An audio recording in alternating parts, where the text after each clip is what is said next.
Já dando boa noite a todos, todas, boa noite ao Fabrício, boa noite ao professor Gerson, que tão gentilmente aceitou fazer parte da banca, mesmo sendo avisado de última hora. Então, quero, assim, agradecê-lo, fico profundamente agradecido por essa dedicação, flexibilidade. Também a Johanna Albuquerque, aqui representando a coordenação de extensão do Instituto Federal Catarinense, Campus Santa Rosa do Sul. Então, hoje nós estamos aqui reunidos, são 20 horas, exatamente, estamos aqui reunidos para a defesa do estágio supervisionado do Fabrício da Silva Rodrigues. Fabrício, você tem aí 10, 15 minutos para fazer a sua apresentação. Em seguida, o professor Gerson vai fazer seus devidos comentários, tá bom? Então, boa sorte. Muito obrigado. Boa noite, pessoal. Boa noite, professor André. Boa noite, professor Gerson. É uma honra estar aqui apresentando a minha defesa. Bom, o tempo é curto, né? Então, vamos começar. Eu realizei eu realizei a defesa. Desculpa, um pouquinho nervoso. Bom, eu realizei o estágio na área de agropecuária, venda de medicamentos, rações, e entre outros produtos. Realizei aqui no Passo de Torres, na agropecuária Rogério Gomes Rodrigues, ME, mais conhecida como KM Agropecuárias. Então, vamos lá. Bom, a identificação da empresa. O nome fantasia é KM Agropecuária, o endereço completo é na Estrada Geral Carlinhos, número 1276, em Passo de Torres, Santa Catarina. O nome da agropecuária mesmo é Rogério Gomes Rodrigues, ME. Supervisor de estágio foi o Rogério Gomes Rodrigues, o meu supervisor. Na área de atuação, foi em agropecuária, foi na venda de medicamentos e outros produtos, sabe? Produtos para os animais, enfim, pets, tinha bastante. Foi bem extenso. Foi no período de 29 de março de 2022 a 30 de abril de 2022, com duração de 180 horas. Bom, aqui no histórico da empresa, o nome dela oficial é Rogério Gomes Rodrigues ME, mais conhecida como KM Agropecuária. KM Agropecuária, na verdade, foi uma homenagem que ele fez para os filhos dele, que é o Cauã e a Maria Luísa. Teve início em 18 de setembro de 2015 e atua no município de Passo de Torres. Bom, desde aquela época ele sempre atuou nessa parte, sabe? Ele começou com menos movimentos, claro, e com menos produtos. Ele começou principalmente com vendas de ração para equinos e bovinos, que era mais forte aqui na região. E depois ele começou a botar mais medicamento, enfim, foi complementando, né? Bom, a infraestrutura da empresa, ela conta com duas grandes infraestruturas, que seria a loja em si, né, a agropecuária, e o pavilhão. O pavilhão aqui ao lado, como vocês podem perceber, e a agropecuária aqui mais no centro. Também conta com a caminhonete que a gente realiza as entregas e a distribuição da mercadoria.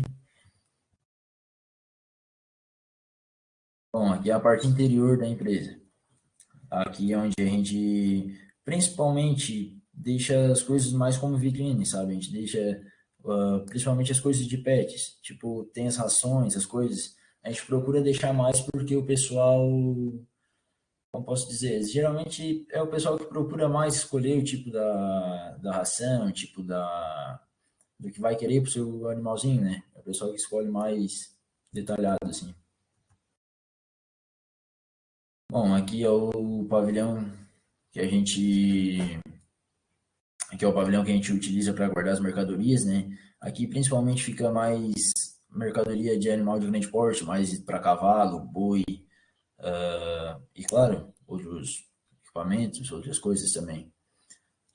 O pavilhão ele é praticamente que é dividido, ele não tem a divisão no meio, mas ele foi bem largo, assim, porque a gente também utilizava para guardar, tipo, o caminhão e a caminhonete também, sabe?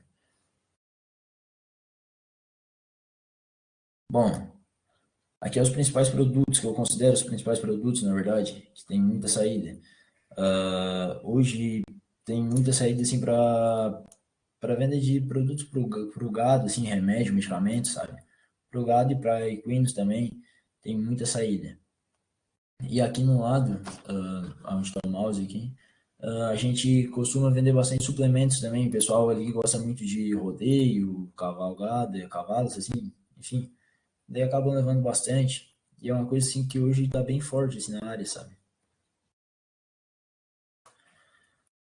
Bom, aqui também a gente contava com ferramentas para carpinteria, e entre outras muitas outras coisas, sabe? A gente tinha bastante variedade assim para o pessoal escolher e o que precisasse, assim.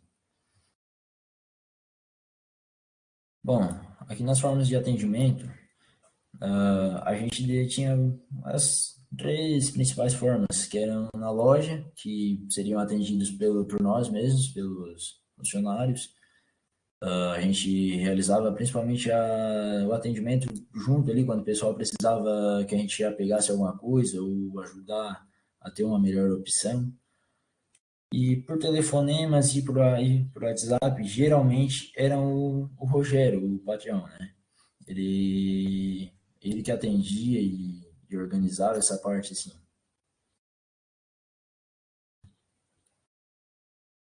Bom, aqui na descrição das atividades desenvolvidas, a gente pode começar pela organização da empresa.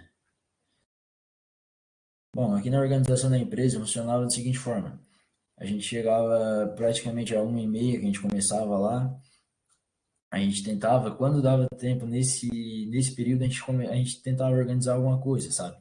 Mas geralmente era muito corrido. Então, principalmente no período da noite que a gente deixava para organizar mais, que era para fazer aquela limpeza geral, que começava ali por umas 6h30, até umas 6, 6h30, até 7 horas, por aí a gente ficava nessa limpeza, ficava organizando os produtos e as outras coisas, sabe?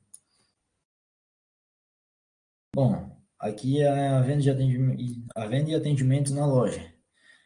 A gente começava a 1h30 e daí quando a gente chegava ali, geralmente o pessoal já era um horário assim, que o pessoal já estava chegando para ser atendido e daí a gente atendia. Geralmente a gente começava a atender o pessoal, ficava até em torno de umas 3 horas mais ou menos ali atendendo o pessoal e quando sobrava um tempo a gente ia e começava a carregar a carga para fazer a distribuição dos a distribuição das compras do pessoal, né? Que daí eles pediam para a gente fazer as entregas também.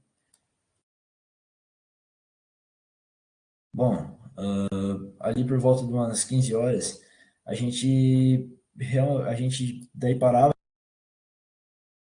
né, a caminhonete para sair, ou a gente já tinha conseguido carregar mais ou menos ali e a gente ia. Daí nisso a gente passava praticamente a tarde toda realizando as entregas, né?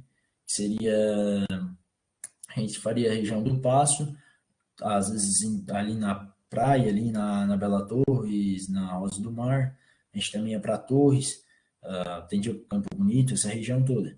Daí acabava sendo bastante movimentado, assim, principalmente quando era pequenas entregas, assim, bastante lugar diferente. Então era bem movimentado, a gente corria bastante, assim.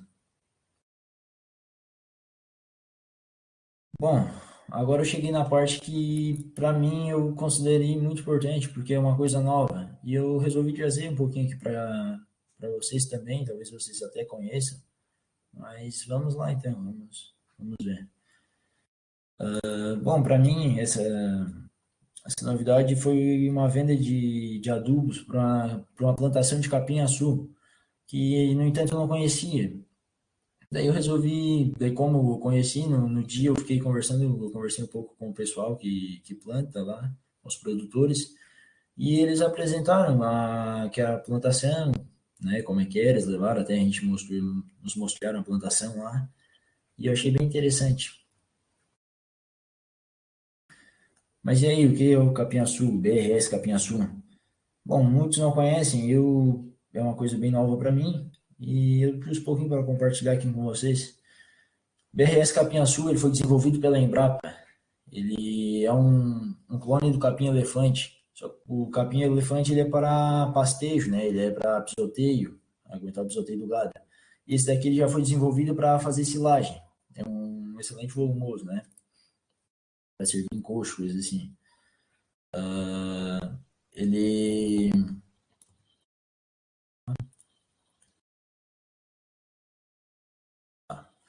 Aqui eu tenho imagens dele. Ele é muito semelhante ao o Carmeron que a gente tem, sabe? Só porque ele é muito maior, né? Ele é muito maior, já foi feito para silagem.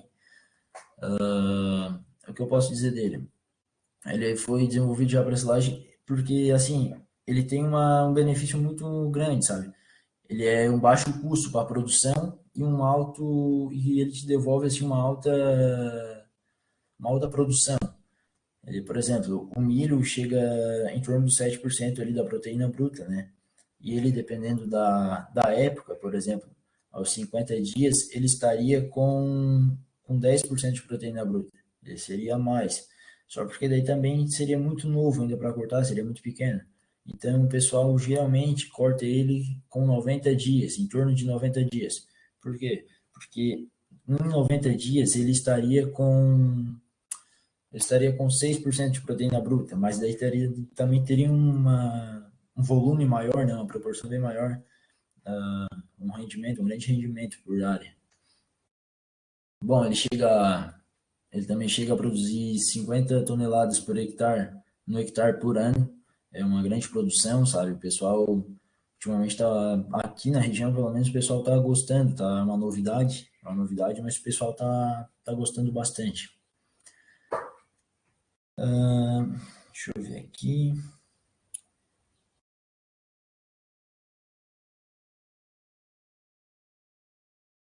Bom, eu tive um privilégio, na verdade, porque eu conversei com o pessoal lá e deu certo que no dia eles iam testar uma máquina que eles tinham comprado. Porque estava num dilema, que uns falaram que não moeria com a máquina do milho, né? Lá, deu certo. Isso foi um grande passo, porque agora fica muito mais fácil, muito mais barato a produção a produção do criado, principalmente para o pessoal que cria gado de corte, né, que precisa de quantidade de alimento, assim, de volume, né. Então assim, o pessoal está muito contente. Eu resolvi trazer um pouquinho aqui para vocês, porque eu não sei também se vocês já conheciam ou não. E foi um passo bem importante, sim, eu considerei bem importante, pelo menos, porque meus pais também produzem sem gado, né? E a gente está bem interessado também nisso, né? Nesse capim, daí foi uma coisa bem legal, assim, pra gente. Aqui, mudar.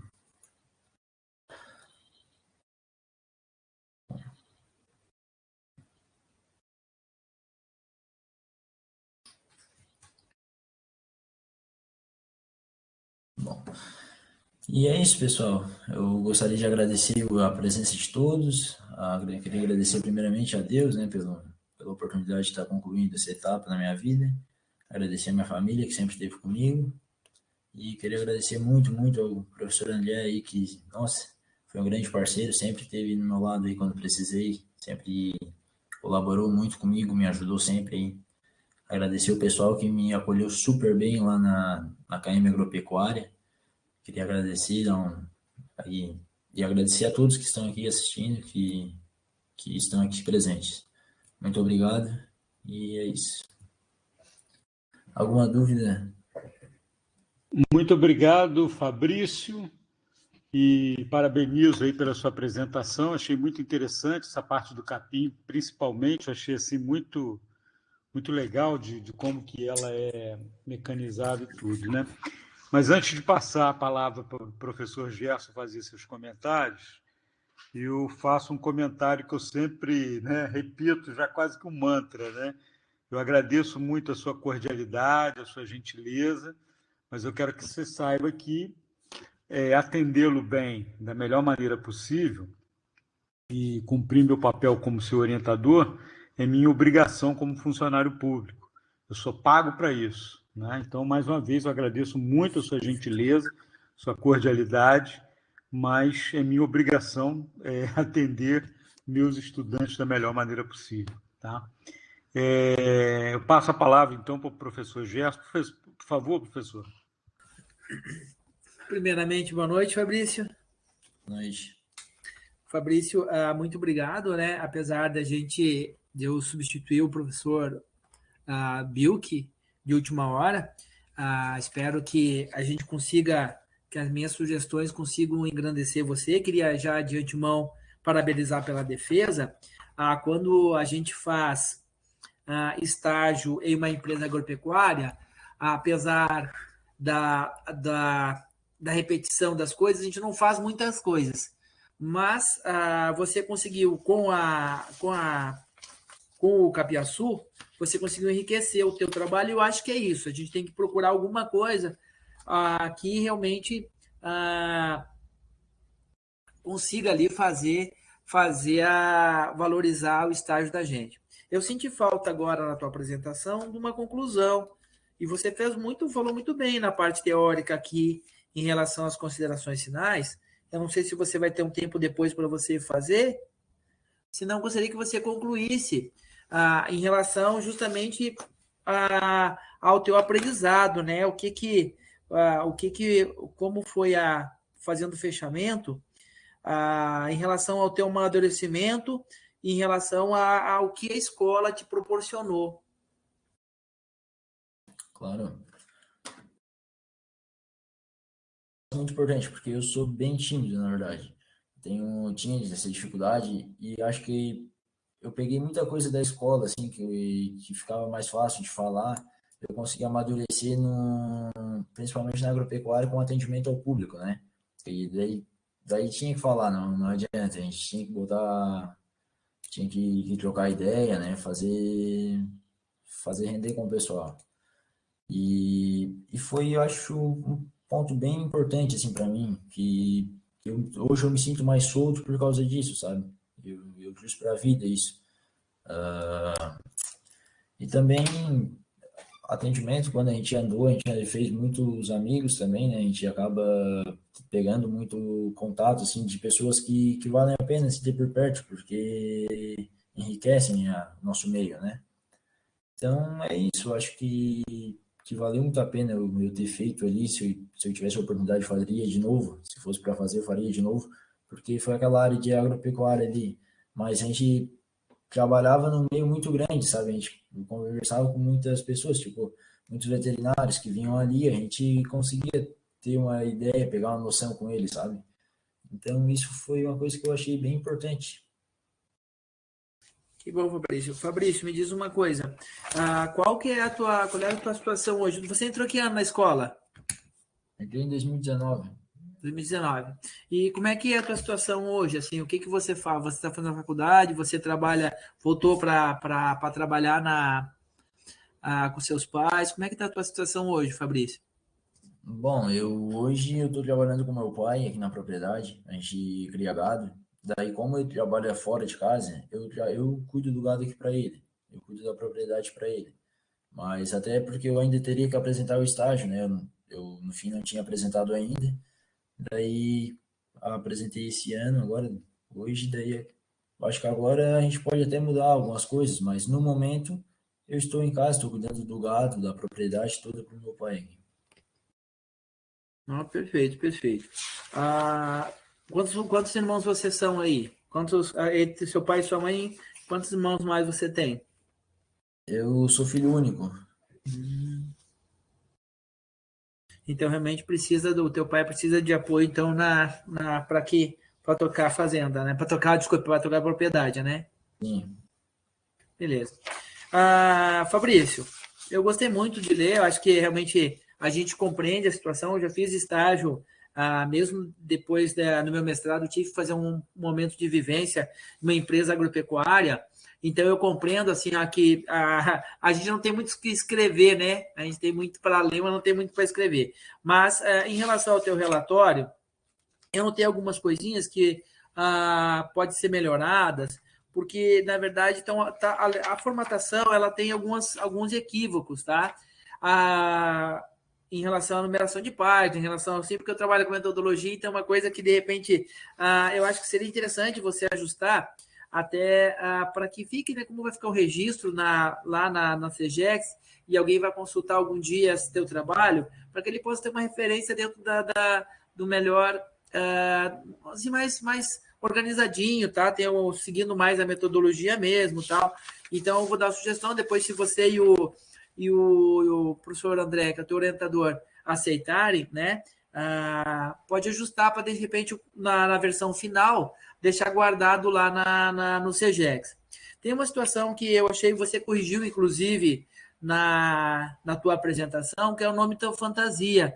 Você colocou no nome da fantasia aqui na parte de dados da empresa, da identificação da empresa, você colocou como Rogério Gomes Rodrigues. E você, na apresentação, você já corrigiu, que o nome da fantasia é KM, né? É KM. Daí, agora, você, na apresentação aí, nos teus slides, eu percebi que você corrigiu isso. É isso mesmo? Sim, é isso mesmo. É KM Agropecuária, esse nome fantasia. Isso, o nome fantasia, né? E Rogério Gomes Rodrigues, ME é a razão social, né? Isso. Então tá. Não só para como estava a gente lê, a gente percebe isso. Em relação as figuras, né? Você podia ter colocado mais identificando, por exemplo, até justamente porque, para não ficar imagens soltas, as imagens por si se explicam, né? A legenda e as imagens se explicam, é muito compreensível. O que poderia fazer é um enriquecimento de colocar em alguma parte, quando você descrevia as atividades, escrever assim, figura 9 e especificar, né? Montaria tal, então para ficar mais nítido para quem está, para enriquecer, porque geralmente quando você faz um trabalho, e se você for seguir a vida acadêmica, você vai perceber isso. Quando você for fazer algum trabalho, o que você escreve, o que você mostra, ele tem que estar relacionado dentro do teu texto, tá? Isso não desmerece nada do teu trabalho, mas seria complementar, seria uma coisa interessante. Você compreendeu? Sim, claro. Então, assim, por exemplo, quando você fala do galpão, né? Então, a figura tal mostra o galpão. E aí você fala a figura 9, parte da frente do galpão, e figura 10 é a parte interior daquele galpão tal. Só para enriquecer. Mas me mata uma curiosidade aqui, Fabrício, que é o seguinte. Quando você fala que a rotina de trabalho de vocês dizem que vocês começavam às 13h30. Você começava às 13h30 ou a empresa abria às 13h30? Não. A gente começava às 1h30. De manhã a empresa não abre? De manhã abre, só porque a minha rotina foi só de tarde. Tá. Eu achei que era alguma coisa assim. Mas daí eu disse assim, a abertura da loja, mas será que não abre de manhã? Eu disse assim, puxa, que curiosidade. Eu fiquei muito curioso disso, né? Claro, de manhã ela abre, mas você não fazia estágio de manhã, você começava a partir das 3. Ficou mais nítido para mim agora. Eu fiquei curioso em relação a isso. E até na tua fala você deixou entender isso, que você sabia, né? Mas eu disse, será que o empresário não trabalha de manhã? Eu dei uma sugestão aqui. Você tem venda de produtos e você colocou algumas vendas de produtos realizadas. E a venda foi justamente sobre o capiaçu, né? A venda de adubo para a lavoura do capiaçu. Mas a minha sugestão é que você não coloque algumas vendas realizadas, porque você só falou numa. O que você só falou de uma no teu relatório. Então, dentre as vendas realizadas, cabe o destaque à venda de adubo. Então, acho que fica mais nítido para a pessoa que vai ler que você vendeu outras coisas lá, não vendeu? Sim. Durante o período do estágio, você vendeu outras coisas. A que realmente teve um destaque para você foi a venda do capiaçu, não foi? Isso. Então, é só para colocar isso. E como sugestão, já que é um produto da Embrapa e você não tem nenhuma referência teórica dentro do teu trabalho, e é uma coisa interessante, até para que algum possa buscar informações mais, que você poderia ter pesquisado alguma coisa alguma coisa não, né? Você poderia ter aprofundado um pouquinho mais a pesquisa sobre o Capiaçu, buscando alguma informação no próprio site da Embrapa, para colocar no teu trabalho e depois você ter como referência. Né? Uhum. Lá no final do teu trabalho, você colocou lá referências, só que não tinha, você simplesmente colocou no final das referências, você colocou como referência bibliográfica a lista das informações conseguidas no proprietário, que, claro, ela tem sua validade. Por quê? Porque a parte falada, né? Você falar, você pegar fontes que não são escritas, que a fonte, no caso ali você falou, tiradas do próprio proprietário, é válida. Só que para um trabalho acadêmico, é interessante que você faça referência também a um site, a um livro, a um vídeo, que ajuda a complementar e você colocar no teu trabalho. Como eu falei, não vai desmerecer em nada o que tu fez, mas poderia ser complementar a isso. Eu fui nítido para você? Sim, sim. Então, assim, ó, por exemplo, as imagens que você colocou, principalmente ali, eu achei interessante, você falou na tua defesa e não colocou aqui, que é aquela máquina de colher, que é a máquina que você utiliza para o milho, que foi adaptada ou nem foi adaptada. Mas você poderia ter complementado aqui assim, porque é uma informação relevante para mim. Como curiosidade, poxa, mas e como é que vai fazer para colher? Você já tem uma indicação, você poderia, dentro do teu trabalho, já ter dado a indicação de como fazer a colheita, por quê? Porque eu achei bastante interessante essa informação que você colocou da colheita ali. Sim. Entendeu? Poderia ser complementar dentro da tua descrição das atividades, para complementar, porque eu achei bem válida essa informação. No mais, Fabrício, eu penso que é importante, assim, ó, eu penso que o Instituto, pelo que você escreveu ali, pelo que dá para ter de conclusão, ele foi bem importante para a tua formação. Apesar da tua timidez, é importante a gente perceber assim, ó, e isso é uma coisa que você viu lá, né, no atendimento, você colocou nas tuas conclusões. A gente vai amadurecendo, a gente vai a gente vai tendo contato com o público, a gente vai tendo que se expor, a gente vai tendo que argumentar. Isso aí ajuda, inclusive, para as nossas relações, porque a gente é tímido, né, introspecto, alguma coisa assim, e isso pode, de repente, com essas experiências, ela faz a gente amadurecer. Não sei se você concorda comigo. Sim, claro. Então tá. Fabrício, eu quero parabenizar você, tá certo? Quero parabenizar o seu orientador. Agradeço a Johanna também por estar conosco. E como o professor André falou, meu dever estar aqui. Mas é um orgulho também estar aqui com você nesse momento tão bom, tão maravilhoso para ti, para o teu orientador, né? E eu agradeço muito por eu ter sido, por ter me convidado para essa banca. E eu passo a palavra para o professor André para ele dar continuidade à nossa defesa. Muito obrigado, professor Gerson. Então, aqui seguindo o protocolo, a liturgia da defesa de estágio, eu vou interromper a gravação